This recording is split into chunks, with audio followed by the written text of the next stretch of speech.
Hi guys, this is Andrew with Headphones.com. Welcome to the Headphone Show, and today I'm going to give a quick first impressions video of 3 new IEMs here. This is the 64 Audio Neo right here. We also have the Empire Ears Hero. I don't know if you guys can see this. And then we also have the Empire Ears Odin right here. Now these are all really high-end IEMs. The Empire Ears Hero comes in right at around $1,350. The 64 Audio Neo comes in right at around $1,700, and the Empire Ears Odin is ridiculously expensive, prohibitively expensive at around $3,400. So this is not a full review or anything. I'm just going to give my quick impressions, beginning with the Empire Ears Hero and the 64 Audio Neo. I think it's worth actually comparing these two side by side because they're both doing similar things.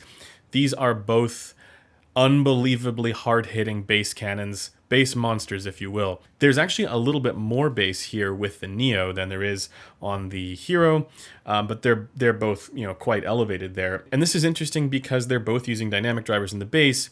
And one of the things that I think it's worth considering with dynamic drivers is that they're already going to make your IEMs more punchy and more impactful sounding. And so not only do you get that, but then you also get a bass elevation for both of them. So you get this wild bass intensity there that it's a lot of fun, I got to admit. And then for both of them, the lower mids are kind of cut out there a little bit. With the Neo, there's a little bit of a 5K hertz bump there, which can lead to some mild percussion compression issues. It's really not bad on the Neo. At first I was having trouble with it, but I think actually it's because of the fit, and I had to switch tips around a few times, and then I got the fit to be a little bit better, and then that percussion compression issue went away a little bit. Usually what happens with a 5K hertz emphasis is that there's an imbalance there with between the fundamental and the harmonic resonance for cymbal tones and things like that, or snare drums, and I got to admit it's on the right side of that once I got the fit right. So this was no problem on the Neo, but unfortunately on the Hero, it was quite a bit of a problem for me with, again, 6K and above, where it's kind of full of that sort of percussion compression issues. I think for anybody who's into that kind of V-shaped sound, this might be appropriate for you, but for me the treble is just too much there. It's just too intense. So between the two, I definitely prefer the Neo. And what's cool about the Neo, again, when I heard the Neo for the first time, I was a little bit on the fence, thinking to myself, the U12T is probably my number one pick for IEMs, or at least it has been for a while. And when I heard this, I was like, what is going on? This is way more of a flavor IEM, at least to my ear, than what I was used to with 64 Audio and their usual sort of balance that they have.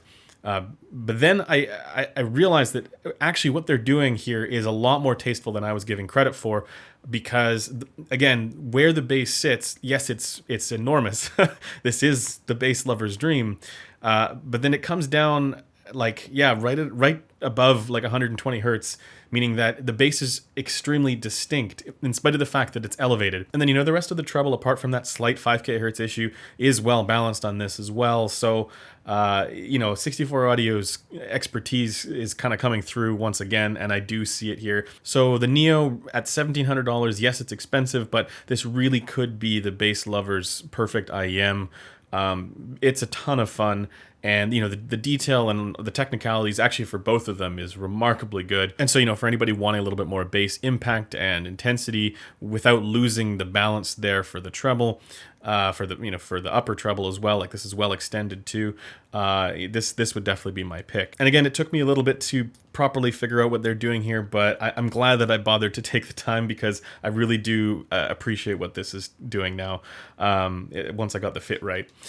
But let's talk about the Odin. So the Odin is the new flagship from Empire Ears, and this is now potentially one of my favorite IEMs. I don't know which one I would pick between this and the U12T, which is saying something. For me, Empire Ears is a brand that's always had really good technical performance, and they've always been innovating when it comes to technology. They got their weapon subwoofers and for the dynamic drivers in their IEMs, the Legend X and whatnot. But at the same time, I've always found their IEMs to be a little bit more, you know, flavor oriented, flavor IEMs, and not necessarily that sort of balanced overall kind of sound signature. And while yes, the Odin is ridiculously expensive, this is finally the IEM that I've wanted Empire Ears to make for a long time. This is finally the balanced IEM in their lineup that does everything extremely well.